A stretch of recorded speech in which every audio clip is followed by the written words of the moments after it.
Hello guys, आप सब कैसे हैं। मैं उम्मीद है आप सब ठीक होंगे। आज बात करेंगे स्पाइनल कॉर्ड कंप्रेशन के बारे में। आपको ये बात जाननी बहुत चाहिए ज़रूरी है। तो स्पाइनल कॉर्ड कंप्रेशन के बारे में जानने की आपको रुचि सही हो, लेकिन उससे पहले हमें अपने स्पाइनल कॉर्ड को जानना होगा। मानव की रीढ़ की हड्डी सेंटर नर्व जो होती है वो मोटी वाली नस को नियंत्रित रखने वाला हिस्सा है। एक स्पाइनल कॉर्ड में चोट के कारण पैरालाइज हो जाता है तब इंसान को बहुत सी परेशानियां देखने को मिलती हैं, जैसे कि शरीर में हो जाए झुंझुनी, और एक है सुन्नपन और दुबलापन। पैरों में हो जाता है वो दुबलापन, और पैर पतले पड़ जाते हैं तो उसे पतलापन बोलते हैं। और पीठ में अकड़न आ जाती है, बिल्कुल ऐंठ जाती है कमर, बिल्कुल जो है बहुत ही ज़्यादा अकड़न होती है उसमें। और पैरों में जलन होती है। इस तरह भी कुछ होता है तो उससे जो है जो भी स्पाइनल कॉर्ड का मरीज होता है उसके पैरों में जलन होनी ज़रूरी होती है। उसके साथ साथ दर्द भी होता है। जलन के साथ साथ शरीर में दर्द भी होता है और शरीर में ऐंठन आती है। ऐंठन भी बहुत ही ज़्यादा आती है, हमारे भी आती है प्रतिदिन। ये जब से हम एक्सरसाइज कर रहे हैं, अब तो थोड़ी बहुत कम है, ना तो हमारे भी बहुत ज़्यादा ऐंठन आ रही है। और इससे जो सबसे ज़्यादा नुकसान जो है संवेदन नुकसान ज़्यादा है, और इससे चोट लगने से यौन क्षमता में कमी आ जाती है। जो हमारे मल मूत्र है उस पर नियंत्रण ख़त्म हो जाता है बिल्कुल ही।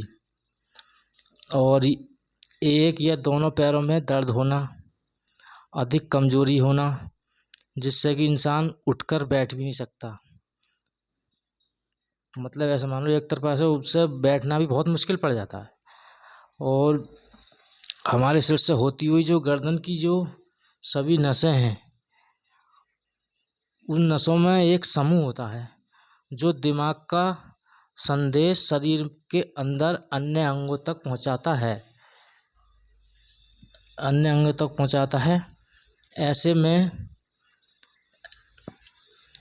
यदि स्पाइनल कॉर्ड में चोट लग जाए या किसी प्रकार कोई समस्या हो जाए तो यह पूरे शरीर के लिए बहुत ही घातक आवश्यकता मानी जाती है। स्पाइनल कॉर्ड में चोट कई प्रकार की होती है, जैसे किसी के हल्की चोट लगती है और किसी मरीज की तो सारी नसें ही कट जाती हैं। जैसे कि मेरी भी डॉक्टर ने बोल दिया था कि सर आपकी भी सब नसें कटी हुई, पर मेरी एक बात समझ में नहीं आई।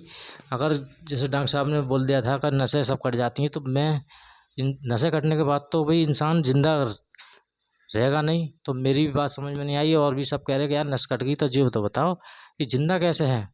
कोई नस कटने के बाद तो जब खून नहीं आएगा शरीर में, उसका कनेक्शन ख़त्म हो जाएगा, तो कनेक्शन ख़त्म होने के बाद तो इंसान जिंदा रहना बहुत मुश्किल है। तो हम उनकी बात पर खैर हमने गौर नहीं दी, फिर भी अगर थोड़ा बहुत तो हम भी जानते हैं कि भाई नस कट जाएगी तो ये तो बताओ। हम आज तुम्हारे सामने उठ रहे हैं, बैठ रहे हैं आराम से, तो ये तो बताओ हम जिंदा हैं कैसे। तो हमने उनकी बात पर गौर नहीं दी, फिर भी हम अपनी बात पे अटल रहे और अपनी मेहनत करते रहे। आज हम इस स्थिति में आ गए कि आराम से अपने की बैठ जाते हैं। आप लोगों को मैंने पहले भी इससे जो पिछली वीडियो बनाई थी उसमें बताया था कि मैं अपने आप से उठ के बैठ जाता हूँ, अपना खाना भी खा लेता हूँ।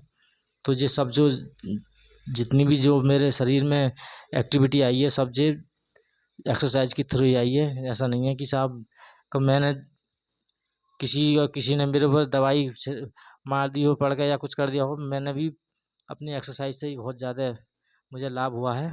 और आप लोग भी जितने भी हैं मरीज मेरे तनियों, वो आप सब जो हैं मेरे भाई, ज़्यादा से ज़्यादा मेहनत करें, इधर उधर की बातें पे ध्यान ना दें बिल्कुल भी। और देखो मेहनत करने से क्या पता है, देखो भगवान आपको भी ठीक कर दे।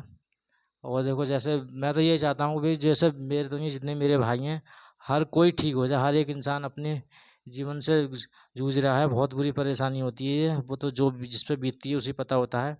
और आप हमारी वीडियो में नए हो तो हमारी वीडियो को लाइक करें, सब्सक्राइब करें, कमेंट करें, और आप बताइए वीडियो कैसी लग रही है आपको। धन्यवाद।